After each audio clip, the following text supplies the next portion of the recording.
Welcome back to When Sports Met Sarcasm, Australian Open, draw, and prediction show.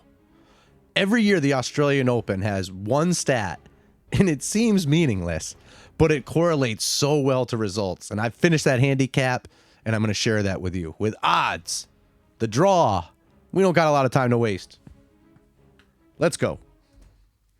All right, here we go. Carlos Alcaraz looking to become the youngest Grand Slam champion ever, and he's got 2 editions left to do it. As you can see here, he's never even reached the semis at the Australian Open. Good luck, Carlos. Don't call me Alligator Alcaraz. The men's, we're going to go through this real quick. The men's a chalky tournament. Since 2011, 5 winners, basically 2 in the last 2. So people say, oh, we'll do a men's prediction show. All right, here we go. Yannick Sinner, red cabbage. He wins. Also, Medvedev, lost and found. Show up, Medvedev. Do something. Now, let's move on to an actual preview where we actually have a chance of someone that's not the favorite.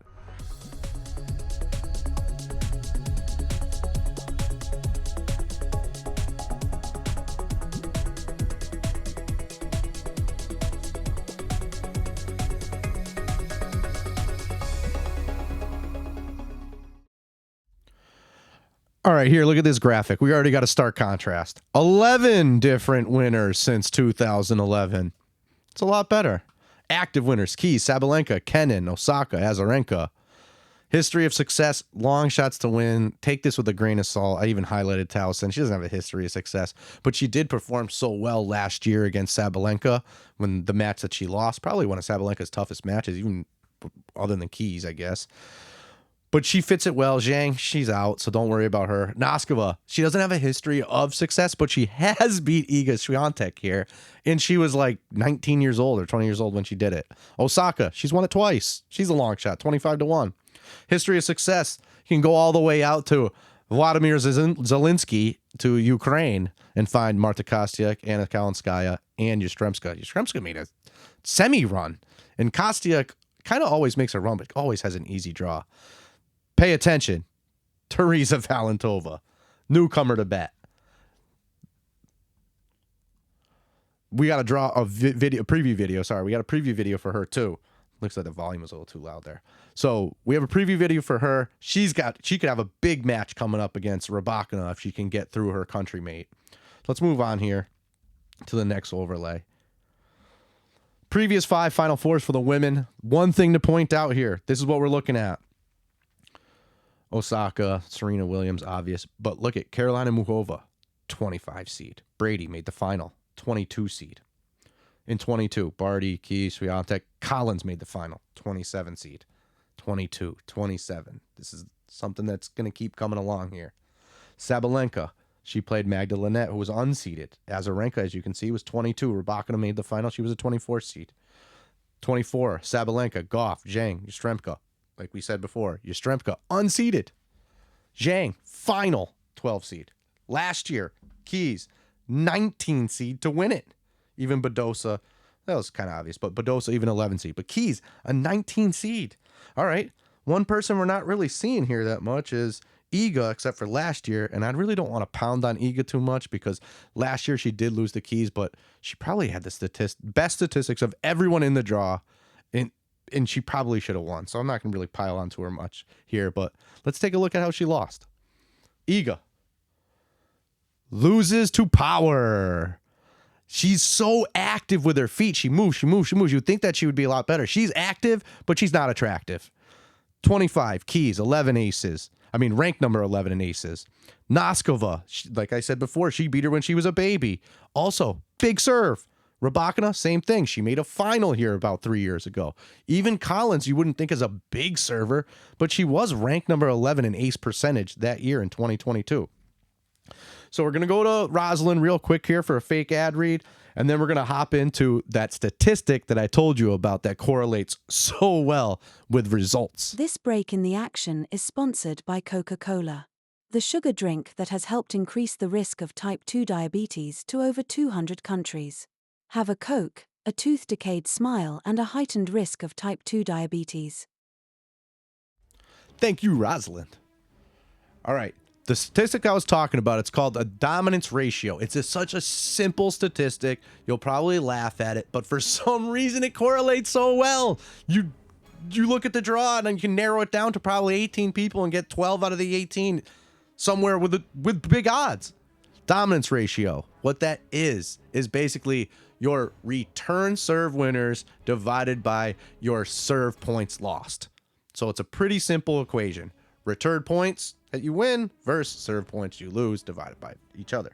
So let's look into the dominance ratio. Now, what I'm going to do here is I'm going to take the 2024 final rankings and then give you last year's results to show how it correlates. All right, here we go. Top 20 final hard rankings 2024. As you can see here, pretty obvious cast of characters this year and last year. A couple to point out here. How about Anastasia Pavlyuchenkova at 1.09? She was enormous odds. She lost to Sabalenka, but she also took a set off of Sabalenka, and she made the quarters. All the other people here are pretty much your cast of characters. Osaka, she was still kind of coming back from that maternity. She did lose in the third round. She lost to Bencic after she lost the first set, and she retired. Kalinskaya withdrew. She didn't take part in it. Anisimova last year was still kind of rounding into form. But like you see, all these people here, same cast of characters. But who are the ones that are good odds? We got Noskova, who's big odds. You got Osaka, who's big odds. So now, as you can see all the graphics, now what I'll show you is last year's final 2025 DR hardcourt rankings. And then we'll see who we got this year for odds coming up. Here we go.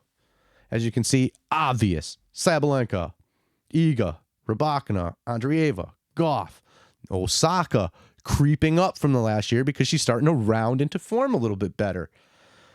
Anisimova, I thought she would be higher, but a couple people here. How about Iva Jovic? She's ranked 29th, that we were talking about before. Someone who's in that middle 20s range, who actually has some hardcourt stats. Someone that wasn't expected to go far early on, that keeps making a little bit of a run. She's right in there. Other person I wanted to highlight because she's not really in the top 15, but that's only kind of because she doesn't qualify. Teresa Valentova, the teen Czech. Her dominance ratio here, only 12 matches, small sample. It's a 1.15. But she actually has mean and median opponent rankings that are very comparable, as I'll show you in that Teresa Valentova video, with Coco. I mean, this isn't her beating up on 150 people ranked in the world. She lost last year to Rybakina at the U.S. Open. And if you watch that second set, she was up 5-2. Up 5-2. Blew it, 7-6. Guess what? She could be playing Rybakina in a couple rounds. And we'll have a rematch. Almost like Eva here. Eva, in a couple rounds, could have a rematch of the U.S. Open where she played Jasmine Paolini. And it kind of looks deceiving looking at that Paolini match because Paolini, I want to say, won 6-3, 6-3. But Paolini saved, I want to say, 9 out of 11 break points, where I think Eva saved like 4 out of 10. It could have went either way. It's also Eva a year older. And Paolini, as we can see, ever since she made that Wimbledon run, her form is kind of faltered. Even though she's still solid, she's got decent hardcore rankings. But guess what? I don't see her in the final top 20 hardcore rankings here at all. So now that we know the cast of characters, maybe we can look for some odds. Find out if there's someone here on this list that's big odds. So before we look into that, I think it's time to go odd shopping.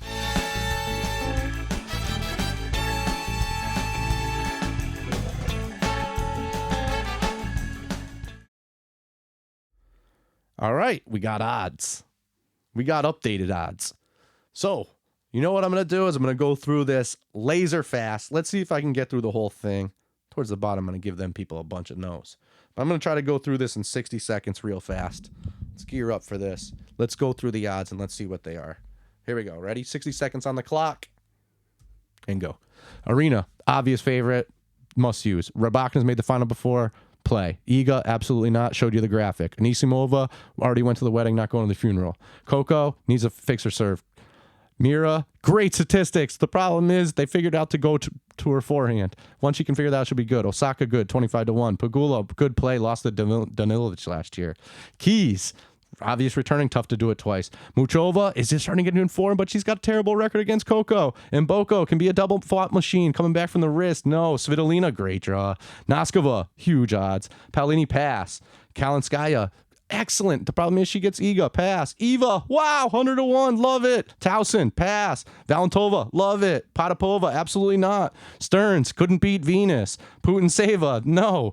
Mertens, great hardcore stats, but all set. Schneider, also great hardcore stat, but all set. Pliskova, come on. Sanmez, no. Selekmateva, a lefty who also is playing Pegula.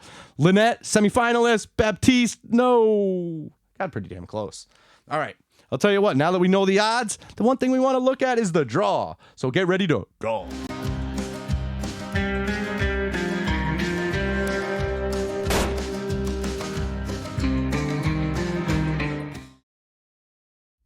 All right, let's take a look at all 4 quarters of the draw. We'll go through this real quick. So we got Arena, the obvious favorite. She's the favorite in the whole thing. We'll go down to maybe a Mboko, Towson.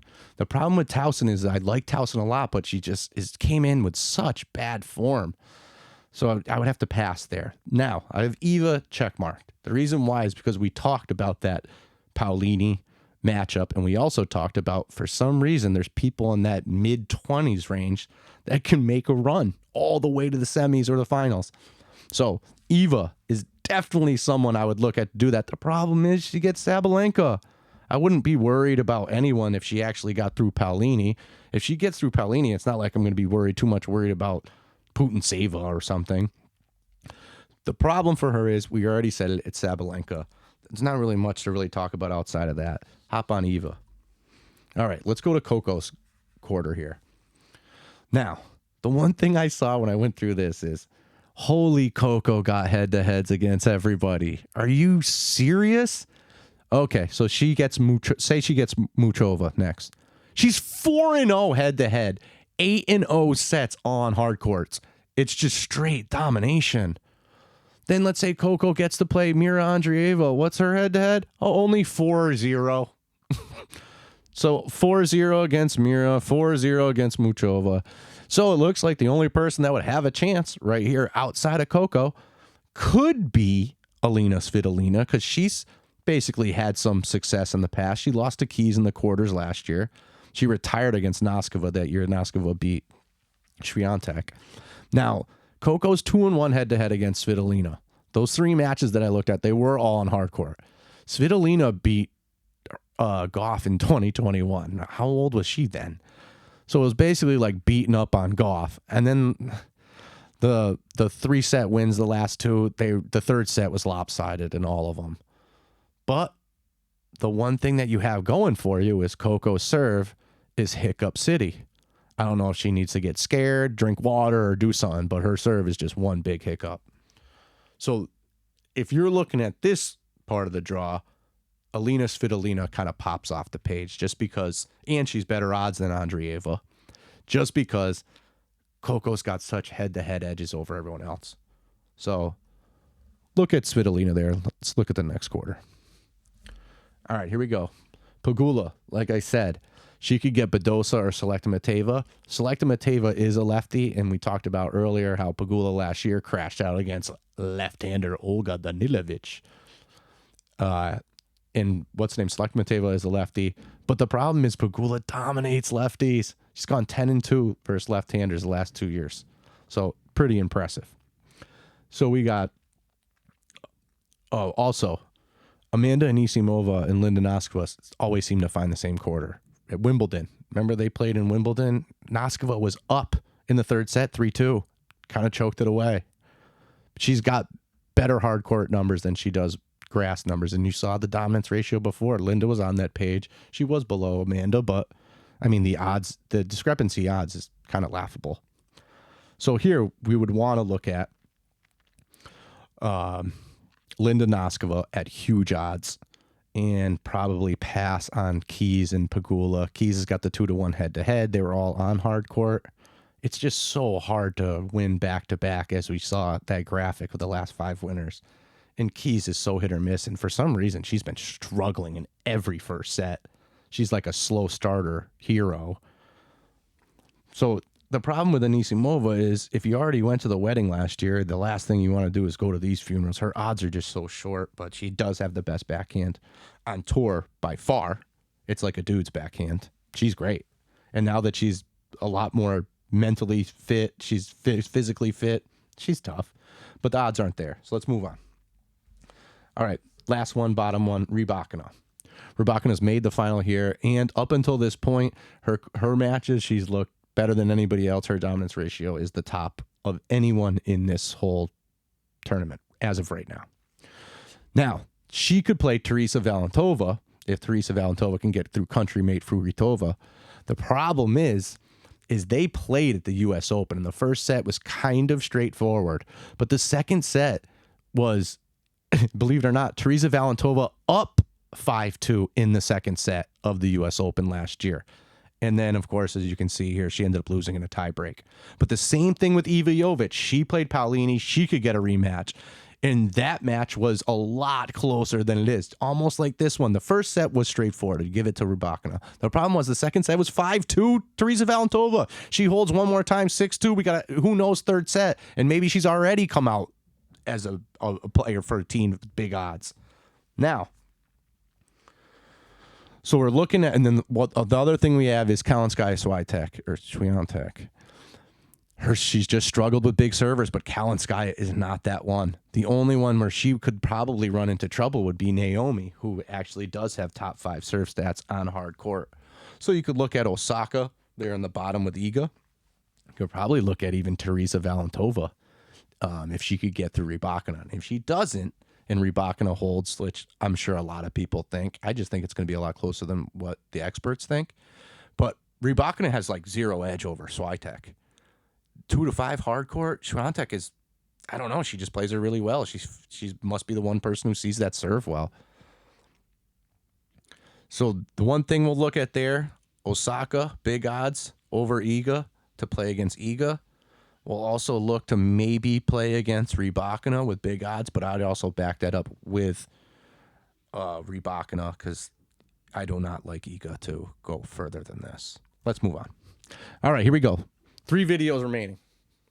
How about the 1 point slam? How the millionaire no millionaire is an amateur. Unbelievable. Teresa Valentova video went through all the statistics, everything. Serve, she's not very good at it. Return, excellent at it. And how about, why not Naomi? She's already won it twice, so it's not like she's never won it before. 25-1.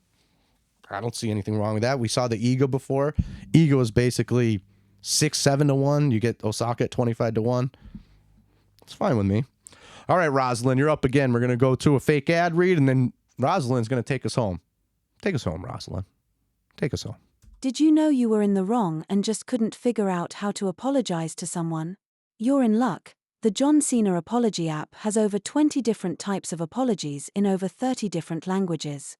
Mandarin Apology John Cena is the most popular, but we have John Cena, apologizing to everyone, in English, Italian, Spanish, and of course numerous Chinese dialects. If you are sorry and need to apologize, don't look further than the John Cena Apology app. Thank you for tuning in to When Sports Met Sarcasm. The media that not only informs but entertains. Bye now.